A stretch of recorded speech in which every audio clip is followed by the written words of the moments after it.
All right, hi guys. So I wanted to give you a lesson on how to do sentence analysis, or the first step in doing sentence analysis, because it is something that you guys are going to work with for quite a while to come, and learning how we structure sentences in the English language. So with that in mind, you guys have a bag in your folder that's labeled Sentence Analysis 1. And you also have a control sheet just that has the different nouns and actions that we're going to go through that are in your stack here. So my first one that I have, I can go like this. So what you're going to do is you're going to need that bag. You're going to need a red colored pencil and a black colored pencil, or in my case, I have a pen. What you're going to do is you're going to open to the language section of your binder. And you're going to write today's date and sentence analysis 1 at the top of your first blank page. Then we're going to get to what we're going to talk about here, which is sentence analysis.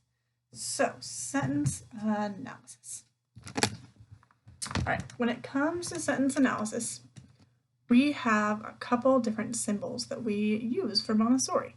So, the first one of those, you guys, is our verb or our predicate, otherwise known as our action. So, the symbol for this is a circle, and it's red, which acknowledges that the action or the verb is the most vital part of the sentence. And the circle represents a flaming ball of fire like the sun, because the sun is the center of our solar system.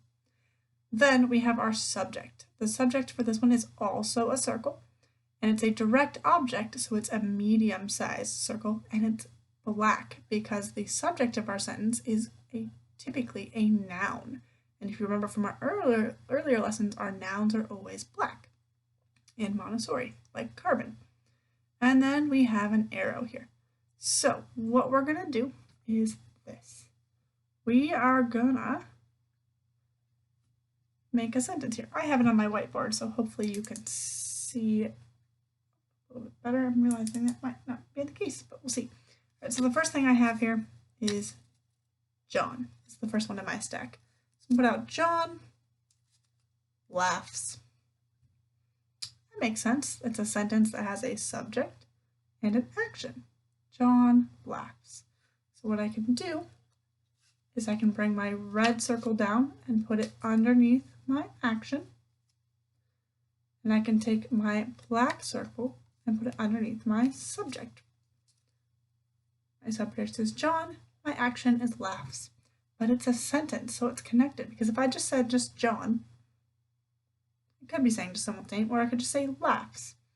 Together, they're not a sentence. So to make them a sentence, the action follows the subject. So John laughs. Because if I tried to flip these around and have my action go to my subject, it would say laughs John, which doesn't really work the same way. It's not a sentence that makes sense. Let's try a different one. So we have John and laughs. Next I have hops and Beth. I know that Beth is a proper noun because it's capitalized. So Beth and hops. So if I said hops Beth, it wouldn't really make sense. So again, my subject is going to always come before my action. So Beth hops. And then what you guys are going to do is this. You're going to write it in your notebook. So I'm going to write down Beth. Then I'm going to draw a black circle underneath Beth, and I'll show you guys in just a second. Draw an arrow. It is also black. Over to the word hops, because that is my sentence. And then underneath hops, I'm going to use my red colored pencil to draw a big red circle, because that's my action. It's going to look like that. Beth hops. And I can do the same thing for John laughs, because that was another one of my sentences. John laughs.